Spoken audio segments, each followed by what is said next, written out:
நான் கேட்டு தாய் தந்தை படைத்தாரா?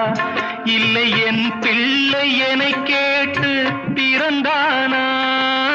தெய்வம் செய்த பாவம் இது போடி தங்கச்சி, கொன்றால் பாவம் தின்றால் போச்சு இதுதான் என் கட்சி. ஆதி வீடு அந்தம் காடு இதில் நான் என்ன, அடியே நீ என்ன ஞான பெண்ணே, வாழ்வின் பொருள் என்ன, நீ வந்த கதை என்ன? தெய்வம் தந்த வீடு